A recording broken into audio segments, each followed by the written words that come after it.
Okay. तो मेरा अस्सलाम वालेकुम एवरीवन।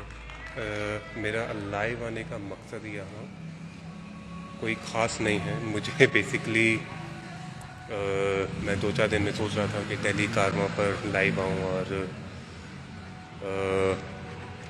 वहाँ हालचाल लूँ। तो मैं देख रहा था कि यहाँ नेटवर्क सही आता है नहीं आता है, तो बस चेक कर रहा था। तो मुझे ये बताओ कि अब बात आ रही आप लोगों को।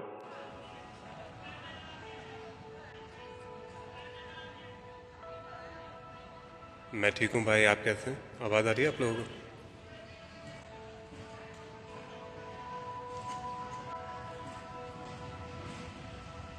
Hello, can you hear me? वालेकुम सलाम भाई साहब।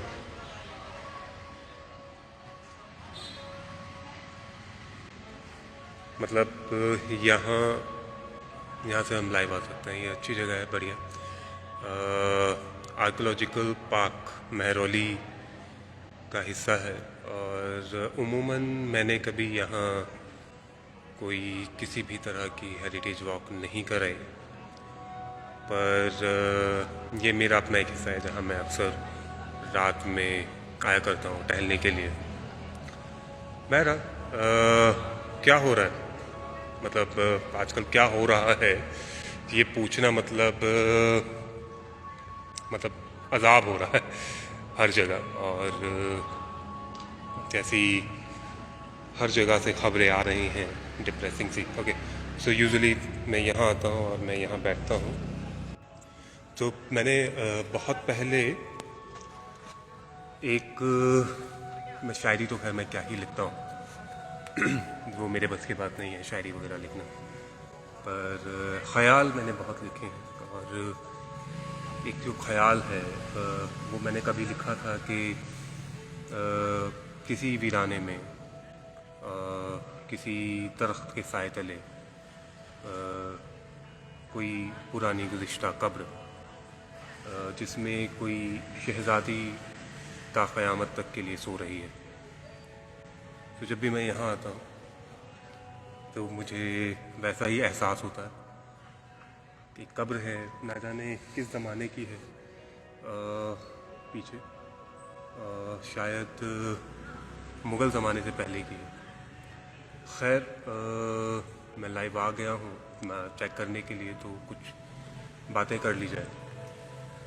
आजकल मतलब मुझे किसी ने कहा भी था कि ये वो वक्त है जब जो कहानीकार होते हैं, जो किस्सा गो होते हैं, स्टोरी टेलर्स, कथावाचक, उन लोगों का काम बढ़ जाता है। उन्हें आना चाहिए बाहर और उन्हें लोगों को दास्तानें सुनानी चाहिए, उन्हें पॉजिटिव स्टोरीज सुनानी चाहिए, ताकि जो लोग हौसला हार रहे हैं वो हौसला बनाए रखें। और स्टोरी टेलर्स बाहर निकलें और वो बताएं लोगों को कि उन्होंने वो दास्तानें सुनी हैं, उन्होंने वो दास्तानें पढ़ी हैं, वो दास्तानें जिनमें ये बताया गया है कि कभी तूफ़ान आया और तूफ़ान ने जिसने सब कुछ तबाह कर दिया, पर तूफ़ान आता है तो गुज़रता बहुत जल्दी है। जिस तरीके से सुबह होने से पहले रात बहुत ज़्यादा गहराती है और रात गहराने के फ़ौरन बाद ही सुबह ही सादिक का जो सितारा है वो बाहर निकलता है। ऐसे वक्त में क्या किया जाए, जब अब जैसे भी हमारी एक दोस्त से बात हो रही थी तो वो बता रही थी कि खुदा में यकीन नहीं है, ये क्या हो रहा है। अगर खुदा ये चाहता है कि अपने बंदों को खुश रखे तो कि ये कैसी आजमाइशें भेज रहा है, ये क्या कर रहा है कि मतलब रमज़ान चल रहे हैं और वो अपने बंदों पर इस तरीके से आजमाइशें जो है वो उतार रहा है। तो मेरे पास जवाब था, पर मैंने खामोशी इख्तियार कर ली, क्योंकि कई बार क्या होता है कि जब आप किसी सवाल का जवाब नहीं दे पाते, वालेकुम सलाम, जब आप किसी सवाल का जवाब नहीं दे पाते और जबकि आप दे सकते हैं उसका जवाब, तो क्योंकि उस जवाब को आप किसी शब्दों की मोतियों में पिरोकर नहीं बयां कर सकते, क्योंकि कई बार वो जवाब सामने वाले को लाजवाब कर देता है। तो बेहतर ये है कि खामोशी इख्तियार कर ली जाए। तो जो खामोशी है वो खुदा से बातें करती है। ना कुरान की आयतें खुदा से बातें कराती हैं, ना मंत्रों के उच्चारण, ना किसी मजहबी किताब में लिखी हुई आयतें और मंत्र आपको खुदा से बातें कराते हैं। जो बातें जो होती हैं आपकी खुदा से, वो खामोशियों से होती हैं। सिर्फ खामोशी के अंदर वो कुव्वत है जो आपको जो है खुदा तक ले जाए। जब आपके अंदर का गुबार खामोश होता है, जब वो ठहरता है, तब कहीं जाकर जो है आपके अंदर जो है एक कहते हैं कि एक मटके की तरह बन जाते हैं आप अंदर, जो खनकने लगता है। तो उस खनक के ज़रिए जो है आप खुदा से बातें करते हैं। बहरहाल 2 किस्से हैं मेरे पास अभी वाली जो माहौल है उसको देखते हुए। Thank you Ayesha. एक किस्सा जो हमारी अम्मा जो है वो बयां करती थी, तकदीर वाला। तो तकदीर को लेके जो किस्सा है वो कुछ यूं है कि तकदीर क्या है। तकदीर वो है कि जो इंसान लिखवा कर आता है, और कहीं ना कहीं तकदीर वो आपकी खुदा की तरफ से भेजी हुई जो आजमाइशें होती हैं उससे जुड़ी होती है। तो एक बार क्या हुआ कि एक लाला जी थे और उन्होंने अपनी बिटिया का जो ब्याह है वो एक रईस ख़ानदान में एक आला राजकुमार से, मतलब एक बिल्कुल रईस एक नवाबजादे से जो है उन्होंने ब्याह कर दिया। अब जब लड़की विदा हो गई और घर पे चली गई तो कहते हैं कि उनके घर ऐसे हालात बिगड़े कुछ टाइम बाद कि वो गरीब होते चले गए, और इतने गरीब हो गए कि हर तरीके का काम जो धंधा था सब तरीके से चौपट हो गया। अब एक रोज़ जो है वो लाला जी का दामाद और लाला जी की जो बेटी हैं वो घर आए अपने, मतलब ये ससुराल गया, अपने बेटी को जो है वो मतलब अपनी बीवी को उसके मायके लेकर गया। तो जो लाला की बेगम थी उन्होंने लाला जी से कहा कि क्यों ना हम अपनी बेटी की मदद करें। तो लाला जी ने कहा कि नहीं, ये उसकी तकदीर है, मैं आज उसे मन भर सोना दे दूं और वो भी उसके काम नहीं आएगा, क्योंकि अभी ये जो वक्त है ये अभी उसे काटना है। ये वक्त जो है वो उसे बहुत कुछ सिखाएगा। बहरहाल माँ तो माँ होती है। तो लाला जी की जो फ़लसफ़ियाना बात थी वो उनको समझ नहीं आई। तो उन्होंने क्या किया कि 5 किलो जो है, 5 सेर या 5 किलो जो कुछ लड्डू जो हैं वो मंगवाए, और हर लड्डू में जो है एक अशरफी उन्होंने एक मोहर जो है छिपा दी, और जाते वक्त अपनी बेटी को जो है उन्होंने वो लड्डू दे दिए कि जाएं और ये घर ले जाएं अपने। अब जब ये दोनों हस्बैंड वाइफ, जो शौहर और बेगम है, ये जब बाज़ार से गुज़र रहे थे तो जो शौहर है वो कहते हैं कि बेगम साहिबा, इतने सारे लड्डुओं का हम क्या करेंगे, बेहतर ये हो कि ये लड्डू हम हलवाई को बेच दें और उससे जो पैसे मिलें वो हम अपने घर में खर्च कर लें। तो जो बेगम साहिबा थी वो मान गई इस बात को, और उन्होंने जो माँ की तरफ से जो लड्डू मिले थे उन्होंने वो लड्डू एक हलवाई को बेच दिए। अब तकदीर यहाँ ऐसी पलटी कि उन्हें तो वो पैसे मिल गए, और लाला जी के यहाँ से कोई नौकर जो है लाला जी ने भेजा था लड्डू लेने के लिए, वो 5 सेर लड्डू जो हैं वो लाला जी का नौकर खरीदा उसने और वो वापस लाला जी के यहाँ ले गया। तो लाला जी ने जब वो एक लड्डू तोड़ा तो उसमें से मोहर निकली। तो उन्होंने अपनी बेगम को बुलाया और कहा कि देखो, हम तो बहुत अमीर हो गए, ये मोहर जो है वो हर लड्डू में एक मोहर निकल रही है। तो लाला जी की जो बेगम थी उन्होंने कहा कि ये मोहर मैंने ही रखी थी। तो ये है तकदीर कि उसकी किस्मत में वो अशरफियाँ थी ही नहीं, वो वापस जो है वो लाला जी के पास आ गई। बहरहाल, अब ये तकदीर के अलावा अब एक छोटा सा किस्सा मैं बयां करूँगा सब्र के मुतालिक। जो सब्र क्या है, मतलब जब भी आप पढ़ते हैं या अपने बुजुर्गों से सुनते हैं सब्र करो, पर आज कल की जो हमारी नस्लें हैं सब्र करना नहीं जानती हैं। उन्हें मतलब ही नहीं, उसका मतलब ही नहीं पता है कि सब्र क्या होता है। तो सब्र जो है वो सवारी है। सब्र एक वो सवारी है कि जिसने कभी अपने सवार को गिरने नहीं दिया, ना किसी के कदमों में गिरने दिया, ना किसी की नजरों में गिरने दिया।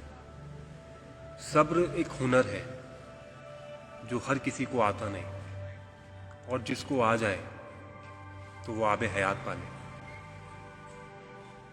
तो हुआ ये कि एक बीवी थी, और अब ये टूटी फूटी कहानियां हैं जो हमारी अम्मा सुनाती हैं, वो कुछ कुछ याद रह जाता है मुझे। तो एक बीवी थी, वो अपने बुजुर्ग ससुर के साथ जो है वो रहा करती थी, और उनका एक बच्चा था, बेटा या बेटी, कोई एक बच्चा था, छोटा था। और उनके जो शौहर हैं वो किसी लड़ाई में गए थे या कुछ हुआ, सफ़र पर निकले थे और उनका इंतकाल हो गया। और जो ससुर हैं उनकी तबीयत ख़राब रहती थी, तो वो कमा नहीं पाते थे, तो आमदनी का जो ज़रिया था वो पूरी तरीके से चौपट हो गया। कहीं से भी जो है तिनका भर जो है वो घर नहीं आता था। अब इन्होंने क्या किया, इन्होंने सब्र किया। सब्र और तवक्कुल के वैसे कई मायने हैं, पर आप तवक्कुल को इस हिसाब से ले लें कि ईश्वर की मर्ज़ी, ईश्वर पर पूरी तरीके से जो आपकी आस्था है। तो वो क्या करती थी बीबी के, उन्होंने सब्र किया और वो इसी तरीके से घर चला रही थी। एक रात जो है उनका जो बच्चा था उसकी तबीयत बहुत ज़्यादा बिगड़ी, इतनी ज़्यादा बिगड़ी कि वो संभलने को ना आए। अब बेचारे जो ससुर थे वो भी कुछ नहीं कर पा रहे थे, घर में खाने को नहीं था, एक निवाला भी, तो दवाई कहाँ से लाएं वो। तो दोस्तों ये ऐसा होता है, मैं आपको एक बात बताऊं कि जब इंसान के ऊपर बुरा वक्त गुजरता है ना, तो उस बुरे वक्त में सच है ये कि साया साथ छोड़ देता है, पर साथ कौन नहीं छोड़ता है? साथ नहीं छोड़ता है खुदा, ईश्वर। ये वो वक्त होता है जब आप पूरी तरीके से अपने आप को उस सातवें आसमान का के ऊपर जो तख्त पर बादशाह बैठा हुआ है उसके सामने समर्पित कर देते हैं पूरी तरीके से। बहरहाल जो वो बीवी थी उन्होंने जो है इबादत करनी शुरू की, और उनका जो बच्चा था वो बुखार में तप रहा था, घर में खाने को नहीं था। ना जाने कैसे, और बारिश भी हो रही थी, तो ना जाने कैसे मतलब उनके घर पर जो है किसी ने दस्तक दी। उनके जो ससुर थे वो उठे और उन्होंने जो है वो दरवाज़ा खोला जाकर, तो देखते क्या है कि सामने डॉक्टर है।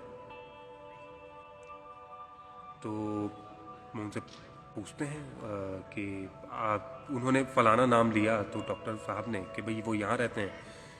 तो जो वो बीबी थी उन्होंने कहा, मतलब जो ससुर थे उन्होंने कहा कि नहीं वो तो यहाँ नहीं रहते हैं। और वो कहते हैं कि मुझे यहाँ से कॉल आया था। तब खैर जो भी बात रही हो, वो डॉक्टर जो थे वो एक फ़रिश्ते के तौर पर जो है वहाँ पहुँचे, और फिर उन्होंने जो है जो ससुर थे और जो बीबी थी उन्होंने पूरा वाक़या बयां किया कि किस तरीके से कई रोज़ से घर में खाना नहीं है और बच्ची की तबीयत बहुत ज़्यादा बिगड़ी हुई है। वो जो डॉक्टर साहब थे वो गए बाहर, कुछ देर बाद वापस लौटे दवाइयों के साथ, और हफ्ते भर का जो खाना है वो लेकर आए। और फिर उनसे जो है वादा किया कि आगे भी वो है इस तरीके से मदद करते रहेंगे। तो ये तो ही सब्र की दास्तान कि खुदा जो है वो अपने बंदों को आजमाइशों से जो है वो गुजारता है। वो हर तरह की आजमाइशों से गुजारता है। अब लोग कहते हैं कि भाई मेरा जो अजीज़ जो है वो छीन लिया गया, मेरे बाबा को छीन लिया, मेरी अम्मा को छीन लिया, मेरे महबूब को छीन लिया, महबूबा को छीन लिया, वो अभी इस दुनिया में नहीं है। आपको पता है क्या कि दिल तोड़ता है खुदा, दिल तोड़ने वाला है खुदा। दिल तोड़ने वाली माशूका नहीं है, माशूक नहीं है। किसी के जाने से जो दिल टूटता है उसके पीछे जो होता है वो खुदा है। खुदा दिल तोड़ता है, उसे चकनाचूर कर देता है, उसे नेस्तो नाबूद कर देता है। उस दिल के अंदर ख्वाहिशों की जो इमारतें हैं, लालच के जो घरौंदे बने हुए हैं, लोगों से आगे बढ़ने की और लोगों से बदला लेने की जो भावनाएं हैं, उनके जो इमारतें बनी हुई हैं, तो खुदा जो है उन सारी इमारतों को तोड़ देता है, क्योंकि वो वहाँ बसना चाहता है। अब खुदा वहाँ तो बसेगा नहीं जहाँ लालच की इमारत खड़ी हुई है, जहाँ ख्वाहिशों के बंगले बने हुए हैं। तो जब खुदा कहीं रहना चाहता है किसी के दिल में तो उसको तोड़ देता है। और जब वो आई एम श्योर, मतलब मुझे नहीं पता भी कितने लोग सुन रहे हैं इसमें, पर जितने भी सुन रहे हैं आप में से कभी ना कभी किसी का दिल टूटा होगा। वैसे तो आजकल ढोंग भी बहुत होता है दिल टूटने का, पर उन्हें ये अंदाज़ा नहीं है कि जब दिल टूटता है असल में तो दिल के अंदर जो है कब्रिस्तान बन जाता है। एक खौफनाक कब्रिस्तान। तो खुदा ना करे किसी का दिल टूटे, और खुदा करे कि सबका दिल टूटे। ये हर तरीके से बातें हैं। दिल टूटना भी बहुत ज़रूरी है। जब दिल टूटता है तो आपको ये पता चलता है कि ये जो दुनिया है, ये दुनिया जिसे हम जीतना चाहते हैं, वो किसी काम की नहीं है। आपने उसे जीत भी लिया तो क्या फ़ायदा है।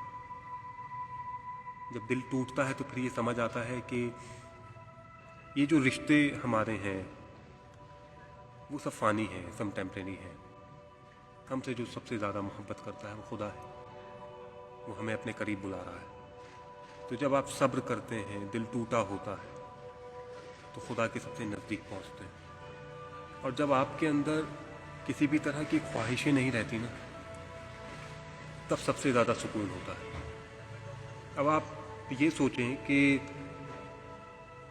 अब मैं जैसे भी ये जो कब्र है पीछे, तो मैं जैसे इसी का बयां करूं, और ये पीछे जो एक मकबरे का हिस्सा है, हो सकता है कि इस कब्र में कोई सुल्तानज़ादा कोई सो रहा हो। इसने अपने लिए यहाँ दिल्ली में कोई बहुत बड़ा हमाम बनवाया हो, बहुत बड़ा महल तामीर कराया हो। मैं नहीं कह रहा कि इन्होंने किसी का दिल दुखाया, पर हो सकता है, एक बार को फ़र्ज़ करें, ना जाने क्या क्या किया हो। पर अब क्या है, अब कहाँ है इनका महल।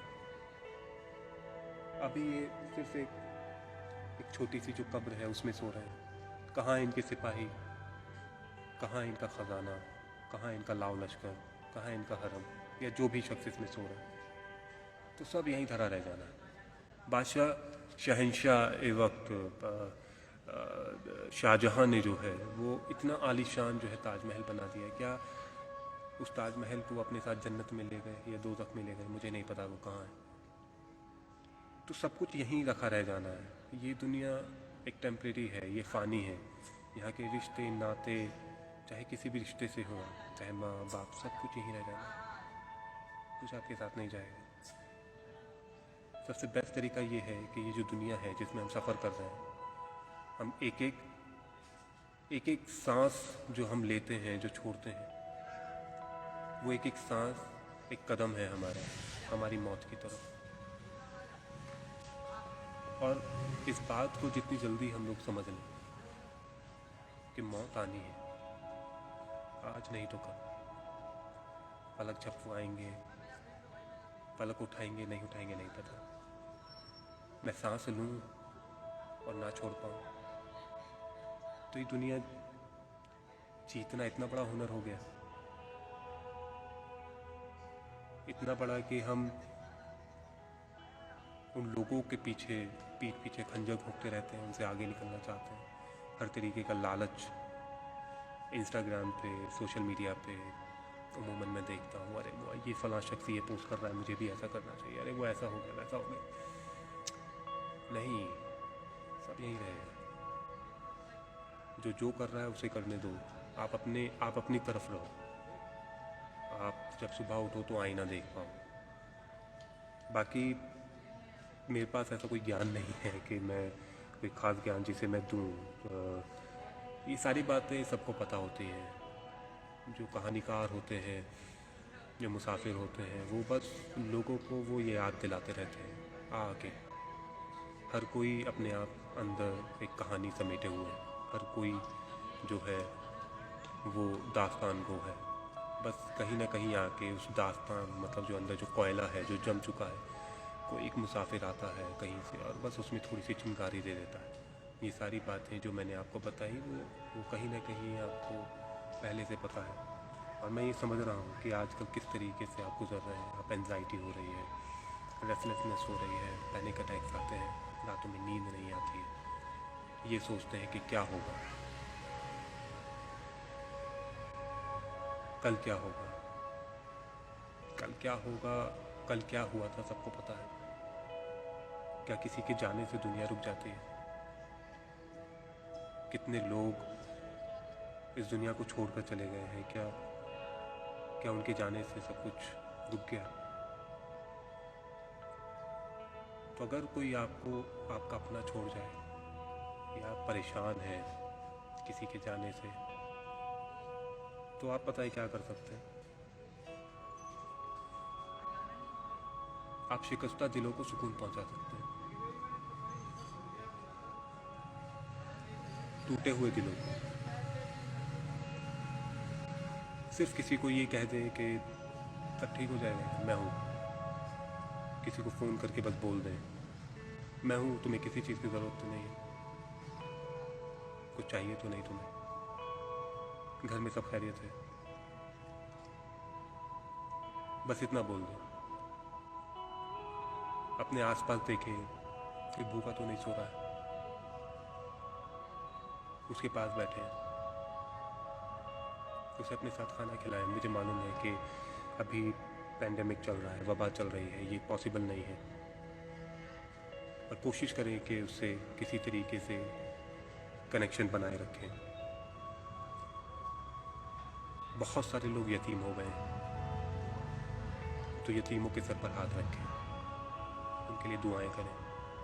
तो जो ये वो लोग जो बहुत परेशान हैं, जिनके दिल से सुकून चला गया है, आंखों से नींद चली गई है, वो ये काम करें। अब आप सोचेंगे कि काम नहीं है, इतने वक्त से पैसा नहीं है, खुद घर में राशन की इतनी किल्लतें हैं, तो हम सब ये सब कैसे करेंगे? आपको पता है क्या नीयत होती है? हर काम करने की एक नीयत होती है। मैं नमाज़ पढ़ने चला जाऊं और सिर्फ अपना सर सजदे में झुका लूं, तो आपको क्या लगता है कि मेरी नमाज पूरी हो गई है? मुझे अपना दिल झुकाना पड़ेगा। जब मैं दिल झुकाऊंगा तब मेरा जो सजदा है वो कबूल होगा। सिर्फ माथा झुकाने से सजदा कबूल नहीं होगा। उसी तरीके से किसी की जब मदद करें आप, तो नीयत बनाएं। जब आप नीयत बनाएंगे ना, मैं आपको इस बात का वादा कर रहा हूँ, मैं आपको किसी का रेफरेंस नहीं दे रहा हूँ, किसी भी किताब का। खुदा, या आप उसे किसी भी नाम से पुकारें, है तो वो एक ही है जिसने हर रंग के हम लोगों को पैदा किया है, हर मज़हब के हम लोगों को पैदा किया है। वो जरिया बना देगा, वो रास्ते बनाएगा, और कहीं से भी वो ऐसे रास्ते बनाएगा ना, आप खुद इस बात पर अचंभित हो जाएंगे कि ये रास्ता कैसे बन गया। एक बार का वाक़या है,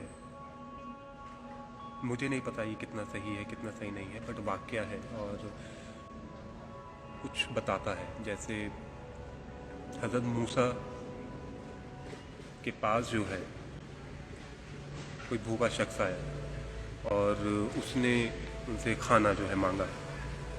तो हज़रत मूसा जो थे उन्होंने कहा कि भाई तुम मेरे मज़हब के मानने वाले नहीं हो, मैं तुम्हें खाना क्यों दूँ।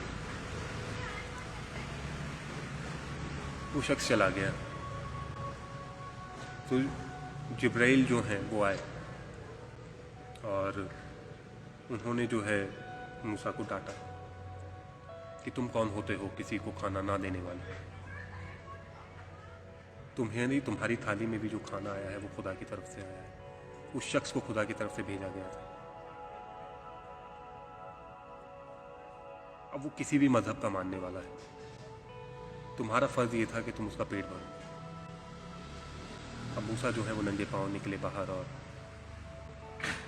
गए और उस शख्स को कहीं ढूंढा, फिर उसको खाना दिया। इसी तरीके से मुझे एक वाक़या याद आता है, फिर वही वाली बात कि मैं एक मुसाफिर हूँ, मैंने बस वाक़ये सुने हैं और मैं लोगों तक बस वो वाक़ये पहुँचा देता हूँ।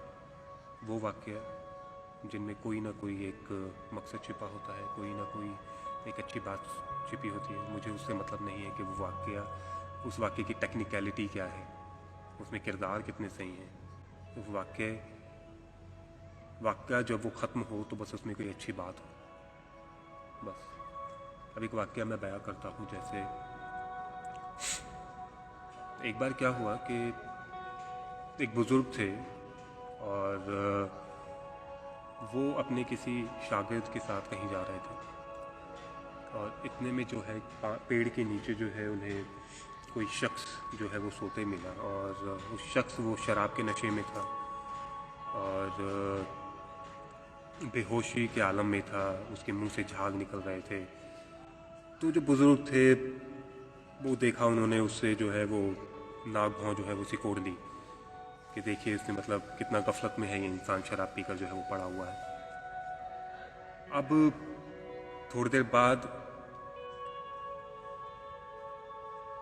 कोई जहरीला जानवर जो है, कोई बिच्छू या सांप जो है उसकी तरफ बढ़ने लगा काटने के लिए। तो जो शागिर्द है उसने कहा कि भाई ऐ शेख, हमें इसे बचाना चाहिए। तो उन्होंने कहा नहीं, ये तो शराबी है, हम क्यों बचाएं इसे, इसमें ईमान नहीं है, ईमान वाला नहीं है। तो आपको पता है क्या, जो बुज़ुर्ग थे वहाँ उन्होंने तभी अपना ईमान ख़त्म कर लिया जब उन्होंने ये वाली बात कही कि इसमें ईमान नहीं है। तो जब ईमान जिसके अंदर होता है, ईमान मतलब एक तरह से इंसानियत आप कह लें, उन बुज़ुर्ग जो थे उन्हें अपने इबादत पर गुरूर था कि मैं इबादत करता हूँ, मैं अल्लाह के ज़्यादा करीब हूँ। तो वहीं उन्होंने अल्लाह को नाराज़ कर दिया, क्योंकि जो लोग इबादत करते हैं, जो लोग अल्लाह के करीब होते हैं, या जो लोग आलिम होते हैं, जिनके पास इल्म होता है, जो समझते हैं, वो अपने आप को सबसे ज़्यादा हकीर समझते हैं, सबसे ज़्यादा छोटा समझते हैं। वो सामने वाले को जज नहीं करते कभी कि वो ऐसा है या ऐसा है या वैसा है। ठीक है, बहरहाल उस शख्स को जो है वो बच गया, कोई दूसरा जानवर आया और समहाउ ही वो का। तो बहरहाल इस कहानी के पीछे का मकसद यही है कि आप कभी किसी की मदद करते वक्त ये ना सोचें कि वो शख्स मेरे मज़हब का नहीं है, वो शख्स मेरी ज़ात का नहीं है, वो शख्स इतना बुरा है, उस शख्स ने मेरे साथ वो काम किया था, वो शराब पीता है, वो नशा करता है, या उसने एक ज़माने में मेरे साथ गद्दारी की थी, या मेरे पीठ पर छुरा भोंका था। नहीं, आपको लोगों के हालातों के बारे में नहीं पता है कि लोग किन किन हालातों से गुजर रहे हैं। हो सकता है कि वो जो बुज़ुर्ग जो थे उन्होंने उस शख्स को जज किया, हो सकता है कि वो जो इंसान पड़ा हुआ था दरख्त के नीचे, उसने जान के शराब ना पी हो। मैं ये नहीं कह रहा हूँ उसने पी होगी, बट ये भी तो एक पहलू है कि उसने जान के शराब ना पी हो, वो किसी मुसाफिर खाने में हो और उसे धोखे से उसे जो है नशा करा दिया गया, उसे लूट लिया गया, ये भी तो हो सकता है। तो सब कुछ छोड़कर जो है वो कहते हैं ना कि नेकी कर कुएं में डाल, ये बुज़ुर्ग जो कहते हैं असल हम बुज़ुर्गों की नहीं सुनते।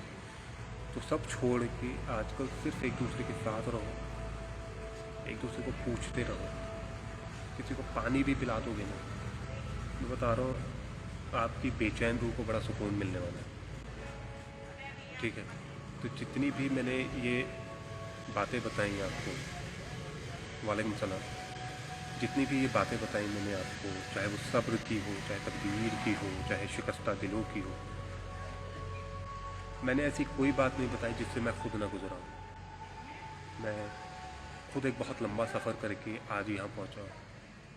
आज यहाँ पहुँचने का मतलब ये नहीं है कि मैं कोई महान इंसान हो गया हूँ, नहीं, मैं अपने दिल में मैंने अपने आप को पहचाना है। वो बाबा फरीद का जुमला है ना कि कोई बन गया रोशन पखियाँ दी, कोई छोड़ के शीश महल चले आ, कोई पलिया नास ते नखरा विच, कोई करम रेत ते थल चले आ, कोई भुल गया मकसद आवन दा, कोई भुल के मकसद, कोई करके मकसद हल चले आ, कोई भुल गया मकसद आवन दा, कोई करके मकसद हल चले आ। इत्थे फरीद हर कोई मुसाफिर है, इत्थे फरीद हर कोई मुसाफिर है, कोई आज चले आ, कोई कल चले आ। तो आप अगर ये गुमान कर लो कि मैं ही हूँ, बस मैं रहूँगा यहाँ, मेरी बहुत बड़ी दुकान है, मेरा बिजनेस है, यू हैव नो आइडिया कब ऊपर वाला बुला लिया। तो किसी भी तरीके से जो आप कहीं से लड़ रहे हैं उसे बंद करें, आपस में मन मुटाव ख़त्म कर लें। मैं कोई नहीं हूँ ये वाली बातें समझाने वाला आपको, पर मैं ज़माने तक मैंने आप लोगों को कहानियाँ सुनाई हैं पुराने किरदारों की, तो कहीं ना कहीं उन किरदारों से ही ये जो अर्क है ज़िंदगी का, ये मैं लेकर आया हूँ आपके सामने। तो आज ही जो है अगर किसी से मन मुटाव हो गया तो ठीक कर लें। एक और चीज़ जो आज के ज़माने से मुतालिक है वो ये कि अगर आपके फ़ोन में किसी के लिए भी कोई ऐसा कंटेंट मौजूद है कि वो कंटेंट किसी इंसान को रुसवा कर सकता है, मेरी माने आज ही डिलीट कर दें उसे। चाहे वो किसी के स्क्रीनशॉट्स हों, किसी के लिए आपने ये सोचा हो कि मैं उस इंसान से एक ज़माने में उसे उस पर लगाम लगा दूंगा ये स्क्रीनशॉट्स लेके, या यू हैव नो आइडिया कि अल्लाह कब आपके ऊपर लगाम लगा दे। तो वो सारा कंटेंट डिलीट कर दो अपने फ़ोन से, वो सारी तस्वीरें जो नाजायज़ हैं वो सब हटा दें, अपना फ़ोन खाली कर दें, पाक कर दें इसको, अगले बंदे की इज्जत बचाए रखें। मैं आज आपको एक और बात बता दूं, आप किसी के राज पोशीदा रखोगे ना, तभी खुदा आपके राज भी पोशीदा रखेगा। खुदा को ये बात मालूम है अच्छी तरीके से, आपके दिल का हाल मालूम है, कब आपने किसका दिल दुखाया। आपको ये लगता है कि आप मैं इस तरीके से मैं अंधेरे में आके बैठ गया और मैं कोई गलत काम करने लग जाऊँ यहाँ पे लोगों से छिपके, तो क्या खुदा को पता नहीं चलेगा? वो तो हर जगह है, मुझे सब पता चल जाना है। तो अपना दिल साफ़ कर लो पहले। वो रूमी, हज़रत रूमी की बहुत सारी बातें हैं ना ऐसे, पहले मैं दुनिया को बदलना चाहता था पर मैं खुद को बदलना चाहता हूँ। तो जो मोहल्ले की भी सफाई होती है ना, वो अपने घर से शुरू होती है पहले। तो अपने फ़ोन से वो हर तरह का कंटेंट हटा दें जो किसी आपके जाने के बाद किसी की रुसवाई की वजह बन सकता है। ठीक है, भूल जाएं यार। कोई लड़की आपको धोखा दे के चली गई है, उसकी मजबूरी समझ लो। आपको नहीं पता उसके माइंड में क्या चल रहा था उसने जब आपको छोड़ा, या वो जब आपके साथ थी तब उसके माइंड में क्या चल रहा था। आप यू हैव नो क्लू कि यार इंसान के जहन में क्या चलता है। We have just messed up, we have messed up badly. और इतना मेस्ड अप है हम लोग कि किसी के एक हल्का सा ट्रिगर करने पे हम सुसाइड करने का सोच लेते हैं। आपको अंदाज़ा नहीं इस बात का कि रात के अंधेरे कमरों में जब हम करवटें बदल रहे होते हैं तो वो इंसान जो स्क्रॉल अप और डाउन करता रहता है सोशल मीडिया पर, उसके जहन में क्या चल रहा होता है। ये कि मतलब उस शख्स के पास मेरी तस्वीरें हैं, मैंने एक ज़माने में उसको, आप समझ रहे हैं, मैं इसको थोड़ा तकल्लुफ़ी में रखना चाह रहा हूँ इस चीज़ को। एक ज़माने में आप बह गए जज्बातों में और एक दूसरे से आपने तस्वीरें साझा कर ली अपनी। मैं उस चीज़ पर नहीं आ रहा कि वो सही था या वो गलत था। ये आपके पास जो है वो मैसेजेस हैं किसी ने आपको हर तरह के जज्बात जाहिर किए हुए हैं। तो बेहतर ये है कि डिलीट कर दो उसको और उस बंदे को या उस बंदी को एक मैसेज कर दो कि तुम एक मुसाफिर हो, मैं एक मुसाफिर हूँ, हम मिले थे बस, और साथ में जो भी वक्त था, अच्छा बुरा, लड़ाइयाँ झगड़े, वो वक्त था, वो वापस नहीं आना हुआ। मैं तुम्हारे लिए दुआ करता हूँ, तुम मेरे लिए दुआ करना। बस कुछ नहीं रखा इस दुनिया में। मैं बता रहा हूँ आपको, एक बुज़ुर्ग थे, आपको पता है, एक बुज़ुर्ग थे, वो इतना ज़्यादा जो है वो सोचा करते थे। जब वो निकलते थे तो वो ज़मीन में पड़ी हुई जो लकड़ी है उसको देखकर बोलते थे कि ए लकड़ी, मैं लकड़ी क्यों ना हो गया, तू कितनी सही है, तेरे से कोई गुनाह नहीं हो सकता, तू किसी का दिल नहीं दुखा सकती। समझ रहे हैं? तो खैर ये बातों का सिलसिला तो बहुत लंबा हो जाएगा। और कभी भी ना, आजकल मैं ना सबको जवाब दे रहा हूँ फ़ोन पे। मैं जानता हूँ कि मैं बहुत बदतमीज़ रहा हूँ, पर you guys need to understand this कि मैं अवेलेबल नहीं हूँ हमेशा हर जगह। ना मैं मैसेजेस पे रिप्लाई करता हूँ, ना मैं फ़ोन उठाता हूँ, मैं नहीं हूँ कंफर्टेबल, मैं ऐसा ही हूँ हमेशा से। पर आजकल मेरी कोशिश है कि मैं हर किसी के मैसेजेस का जवाब दूँ। फ़ोन किसी का आता है, कोशिश रहती है अगर उठाऊँ ना तो मैं उसे कॉल बैक कर लूँ। रात के किसी भी पहर या दिन के किसी भी पहर आपको ये लगता है कि कुछ नहीं रखा है मेरी ज़िंदगी में, मुझे ख़त्म कर लेनी चाहिए अपनी ज़िंदगी, तो मुझे कॉल कर लो। पता मुझे कॉल क्यों कर लो? मैं कोई हीलर नहीं हूँ मैं कोई आपकी थेरेपी नहीं कराने वाला, मेरे को आती भी नहीं है मैं एक स्टोरी टेलर हूँ। और मैं आज आपको एक बात बता दूँ, मैंने हज़ारों सालों का जो वक्त है ना, ज़माना, और मैंने वो यहाँ रखा हुआ है, उसे पिया हुआ है मैंने घोल के। तो मुझे मालूम है ये अच्छा वक्त और बुरा वक्त क्या होता है, मुझे मालूम है उससे कैसे निकला जाता है। ठीक है, तो मुझे कॉल कर लो जब भी ऐसा कोई भी ख्याल आए, कभी भी ऐसा ख्याल आए, और किसी भी तरह के सवाल हो, किसी भी तरह के सवाल हो कि यार आसिफ भाई काम नहीं चल रहा मेरा, या मैं घर पे नाराज़गी हो गई है, ये हो गया, वो हो गया, कॉल मी, मैसेज में। मैं ये नहीं कहता मेरे पास आपके सारे सवालों का जवाब है, मैं सुनूंगा। आई थिंक कई बार सुनना काफ़ी होता है, और अगर मेरे को कहीं लगेगा कि मैं इस चीज़ में कोई सलाह मशवरा दे सकता हूँ तो मैं वो भी दूंगा। और इसके अलावा मदद कैसी भी हो यार कर लेना, ठीक है। मेरा नंबर अमूमन तो सभी के पास है, बाकी ईमेल आईडी asifkhandelvi@gmail.com, ढूंढना आसान है मुझे। तो ख्याल रखो यार। बाकी मेरी अम्मा की तबीयत ठीक नहीं है, काफ़ी वक्त हो गया, तो उनके लिए दुआ करो। जब भी इबादत करो उनका ख्याल कर लेना, क्योंकि मेरे पास तो वही है तो ख्याल रखें अपना, और इंशाल्लाह मैं फिर कब आऊँगा मुझे नहीं पता, क्योंकि मौत जिसका कुछ भरोसा नहीं है कब आ जाए।